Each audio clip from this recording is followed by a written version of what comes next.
I quit medical school for 6 months in order to be able to travel the world, and the past 6 months I have traveled to around 13 countries: Sweden, Denmark, Canada, US, Turkey, Pakistan, Malaysia, Singapore, Thailand, Vietnam, Cambodia, Saudi Arabia and Qatar. Now this was actually a very challenging step for me to take because I was done with 5 years of MBBS medical school. I had just one more year to go, just the final year, almost to the finish line, and then I ended up taking 6 months off.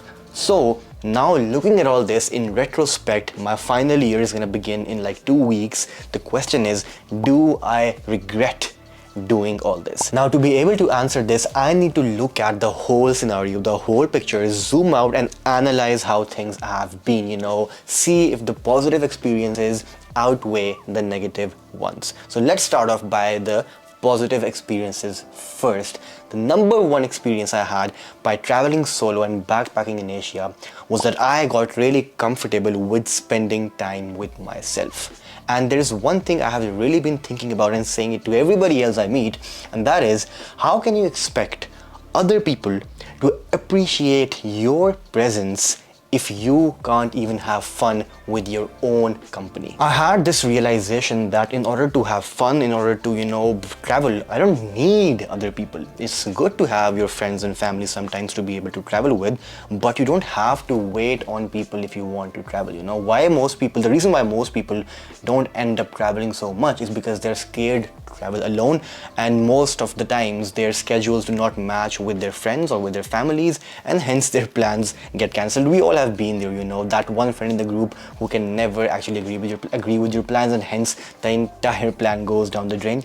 We have all been there. So once you have liberated yourself from the presence of others, you can really feel free and just do exactly what you want to do, go wherever you want to go. It's your time, you decide, you choose what you want to do with your time. And once you do this, you also get to know yourself a lot better, because for example, before this trip I used to think that maybe I leaned more towards the extroverted side, my personality, than the introverted side.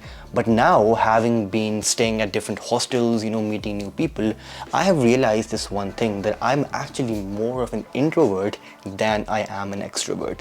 Actually, the ideal word for me would be an ambivert, that I can sort of switch between, these different modes. I can be an extrovert when I have to, and I can be an introvert when I have to.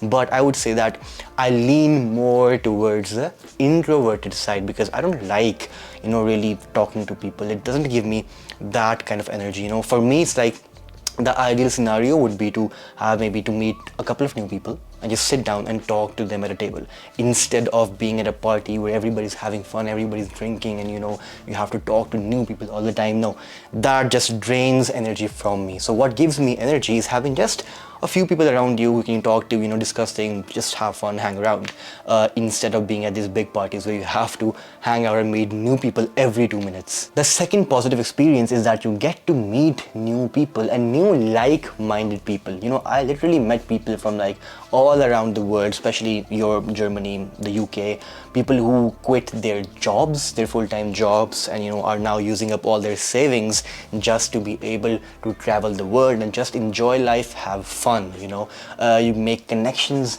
throughout the world.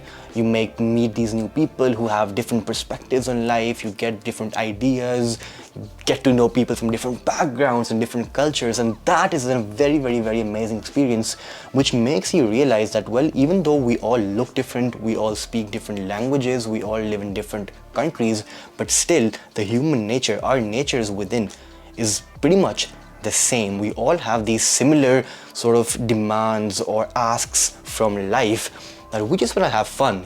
That's how simple it is. Everybody wants to have fun. No human being on this planet Earth would say that, no, I don't like to have fun. I don't want to just have the opportunity to be able to travel as much as I can. I don't think anybody would say that, to be very honest. The third positive experience is that I have come to really understand this cliche saying, that we all have heard, but very few have really understood this. And that is, spend your money on experiences rather than material collections. Now this is cliche for a reason. You can have material things, you can buy as much stuff as you want to, but with time, one common thing between all these materialistic collections is that over time they lose their value.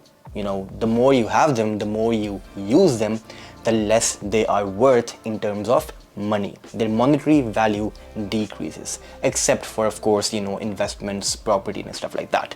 But most material collections lose their value in terms of money. However, on the other hand, you have these experiences in life, which obviously the older they are, the more memorable and the more worth they get. You know, the older the experience, the more nostalgic it feels to remember those experiences. When I sit here now and think about the times I had, you know, spent in Pakistan when I used to live there with my friends in high school, in 9th grade, 10th grade, those memories will really last forever. I rarely think about that one, I don't know, Game Boy or one computer that I had in Pakistan, or that one perfume, that one t-shirt, that one car, whatever, you know. I don't think about that stuff.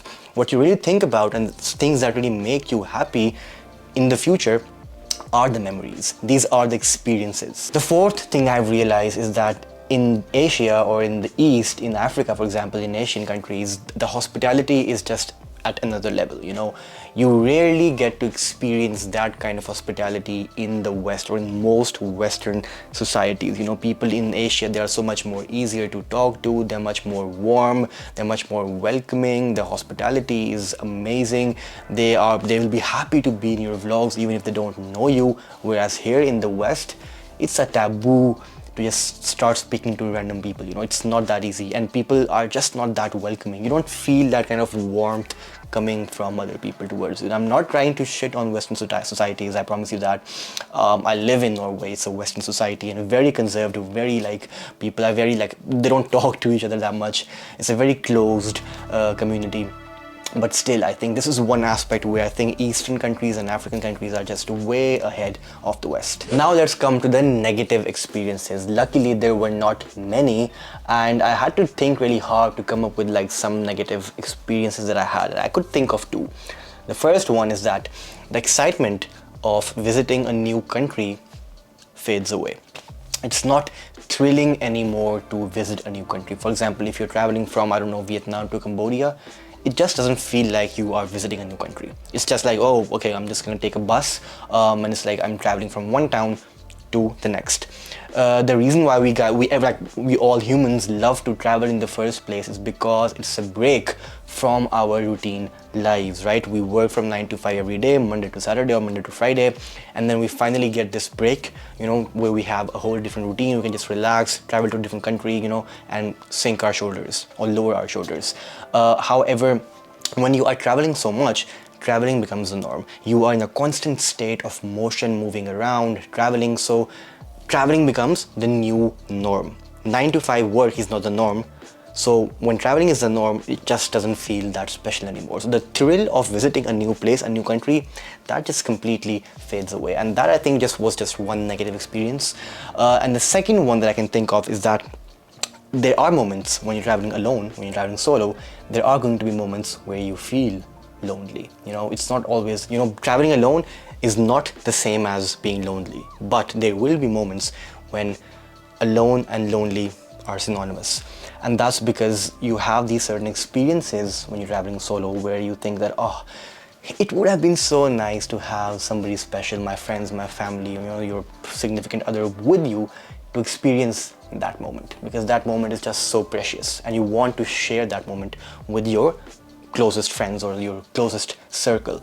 And two of the experiences that I can think of are, for example, the temples in Cambodia, the Angkor Wat, the Tomb Raider temple, all these ancient temples in Cambodia where I was like, man, I really wish I was traveling with some friends or some, you know, family to experience these temples with, because that was really one heck of an experience, man. Like, I can't put words on it.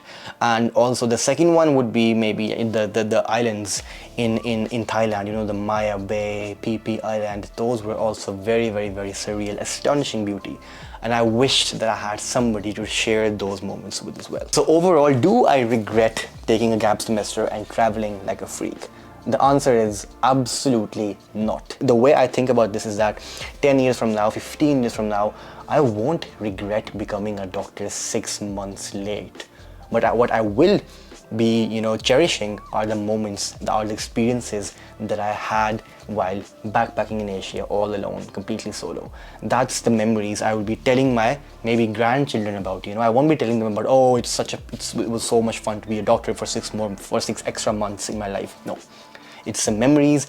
It's these things that really count when you retire or when you are on your deathbed and trying to remembering your life and getting flashbacks. So I'll be starting my final year of med school, MBBS, in August, in a couple of weeks, and I'm really looking forward to that, really pumped up, really motivated as well. And I'll be making tons of vlogs as well, so please make sure you follow along, and if you haven't kissed the subscribe button, make sure you do it now, and I'll see you guys in the next video. Take care.